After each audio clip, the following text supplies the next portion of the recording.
Liz Cheney was on CBS Sunday Morning yesterday. She is the co-chair or the assistant, whatever you call it, the co-chair of the committee investigating the Nazis who are seriously trying to take over the country, whose Führer squats down in Mar-a-Lago.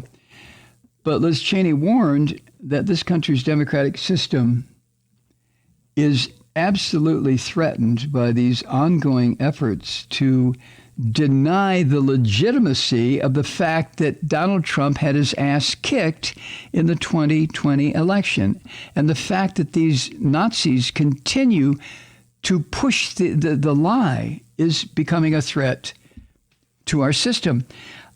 This is what she said during this interview on CBS Sunday Morning, quote, "People must pay attention. People must watch, and they must understand how easily our democratic system can unravel if we don't defend it." Now, end quote. In a couple of days, when is it going to start? I guess June 10th.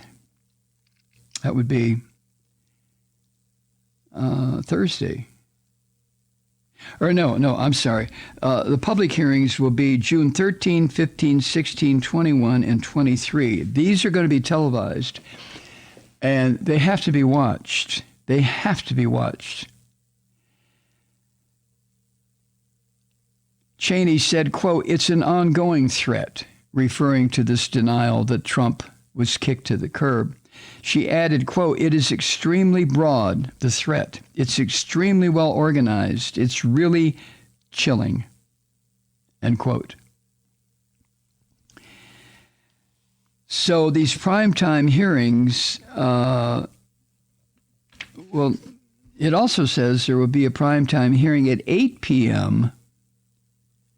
this Thursday. 8 p.m., and that's the first of 6 public hearings. The other 5 will be the 13th, 15th, 16th, 21st, and 23rd. But 8 p.m. this Thursday. Wow. Okay. Now, that committee, as you know, 7 Democrats and 2 Republicans. They've spent much of the past year investigating as best they can and accumulating just a mountain of evidence against these bastards about what preceded and drove the attacks by thousands of Trump Nazis who stormed the Capitol, but failed to prevent the certification of Joe Biden as president and the loss of the filthy pig, Donald Trump. And as you know, Cheney was ousted from a leadership position in the Republican Party after repudiating Trump's false claims that the election had been stolen. I would like to tell Liz Cheney, who I have criticized viciously in the past, that she wasn't ousted by the Republican Party. The Republican Party, with people like Cheney, may be reborn someday. But she was ousted from the fascist Christian Party. She was kicked to the curb by the fascist Christian Party. They don't want conservative Christians like Liz Cheney. They don't want that. These are Nazis. These are people who have taken the Christian religion, as, in my opinion, as screwbally as that is, but they took it and turned it into a weapon of mass destruction. They have ripped their Messiah off the cross and burned him at the stake. Good God. Now, regarding these hearings, Jennifer Rubin has something to say about these hearings. They're due to begin this Thursday evening, and people who are serious about defending democracy know what these hearings must not do, and that is to follow the example of the Robert Mueller report. What a fucking abortion that was. That report and Mueller's testimony were confusing, inconclusive, bullshit, long, repetitive, and Mueller was a perfect target for the Nazis. And they took advantage of it. They went after him. Oh, my God. So these hearings coming up by the committees, starting this Thursday night, should, according to Jennifer Rubin, should aim to be the anti-Mueller report. It should be intense hearings with plenty of visual aids and bullet point summaries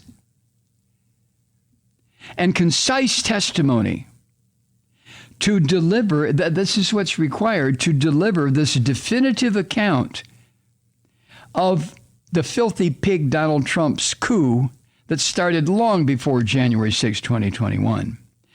The hearings also have to include a conclusion as to this bastard's criminality and a compelling explanation of why prosecuting Trump and the officials involved in this plot to overthrow our government is absolutely essential.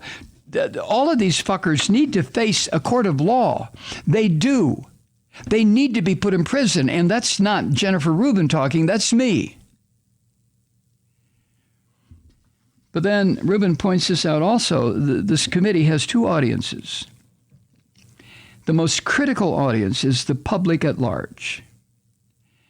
Rational Americans, Jennifer writes, not already determined to exonerate Trump, should be convinced of his intimate involvement in the coup, of the seriousness of his actions, and of the need for prosecution.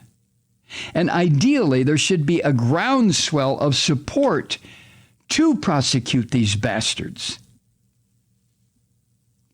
So the evidence that the January 6th committee is to present has to be so compelling that the ongoing efforts by the fascist Christians to perpetrate the big lie and to downplay the insurrection, the evidence has to be so strong as to make them look like a bunch of assholes, dishonest, malicious, belligerent, and wanting to destroy the country. And maybe, and I agree with Rubin on this, maybe that'll encourage mainstream media to stop treating these Trump enablers as normal politicians and confront them every chance they get about the betrayal of this country. Media do not do that. These reporters walking around sticking microphones in people's faces and the anchors on CNN and MSNBC, why the fuck haven't they gotten just incredibly attacking with these people? They tried to destroy the country.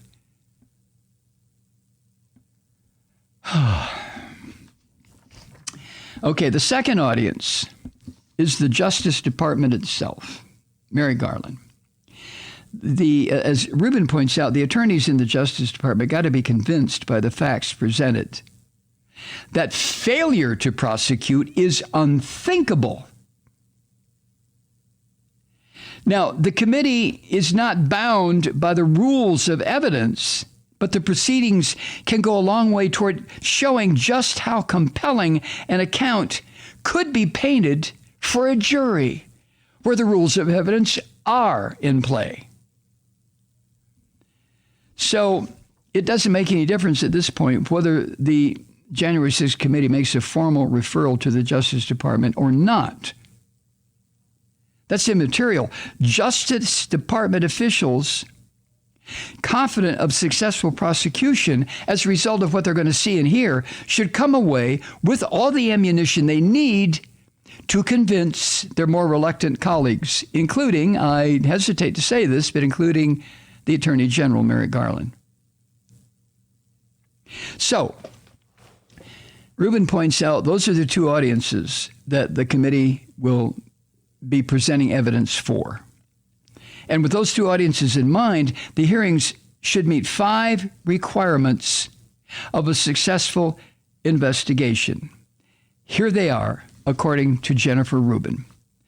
For starters, the committee must solidify its own credibility, debunking Republicans' baseless attacks on its legitimacy by delegating the bulk of questioning to counsel with its members' thoroughly professional demeanor by assigning large roles to the two Republicans on the committee, and with constant reminders that the star witnesses are Republicans who supported or worked with Trump. If they do that, the committee can achieve this. No grandstanding, Democratic members of the committee. No fucking grandstanding. Let the prosecutors talk. Let Cheney and Kinzinger talk. The committee must not assume that viewers know this case is built on the documents and testimony of Republicans. Most Americans are not aware of that. Most Americans are either haven't been paying attention. There's a huge minority of Americans who say, well, this is all coming from the goddamn Democrats. No, it isn't. The testimony, the witnesses are Republicans, a.k.a. fascist Christians. So the committee, the prosecutor, should not neglect to ask each witness, are you a lifelong Republican? Did you support the former president's election and re-election? Ask those questions. That's what our our Secretary of State here in Georgia, he supported Trump twice. But he did stand up to the attempt to defraud the people of Georgia. So those questions have got to be asked by the committee counsel. Second, the committee should be able to concisely define what this is all about. It's a conspiracy by Trump and his enablers to steal an election and therefore subvert democracy in this country. There's going to be all sorts of legal terms. Conspiracy to defraud the United States, seditious conspiracy, yada, yada, yada. But the committee has got to make certain that viewers understand the fundamental issue that Trump tried and his enablers tried to destroy this democracy. That's got to come through. Third, viewers have got to come away convinced that Trump was at the center of a nonviolent coup underway even before the election. It included a concerted plan to spread the big lie, to file frivolous lawsuits, to undermine the results of the election, and to come up with fraudulent bullshit electoral slates in the Electoral College and throw out the legitimate representatives. The plot also entailed Trump's attempts to bully his own vice president, the Secretary of State here in Georgia, the Justice Department, state legislators, all of them into preventing the legitimate winner, Joe Biden, from taking power. So nobody should nobody should doubt, I'm quoting Jennifer Rubin here, nobody should doubt that Trump acted corruptly after repeated warnings by courts all over the country that there had been no fraud. Fourth, Americans should be certain which officials that worked for this orange bastard enabled the coup, including a whole bunch of Justice Department officials, senators, etc., as well as which officials stood up to Trump, like our Secretary of State here, and Vice President Mike Pence, and the acting Attorney General at the time, Jeffrey Rosen. So the question or the evidence has got to come through. Who betrayed our democracy and who defended it? And then fifth, this committee has got to reach a clear conclusion and make definite recommendations. The committee has got to determine Trump's criminal liability. It's got to make an urgent plea to fix the Electoral Count Act to prevent future attempted coups like this. And it's got to convince the public that the threat is not behind us. Oh, my God. And the committee should be blunt to this extent. If these plotters are not punished, other politicians, other fascist Christians, although they won't use that term, will do the same. And a scheme to subvert election results by a combination of intimidation, disinformation, and bullshit fraud claims is already underway. And the democracy in this country, honest to God, folks, it hangs in the balance.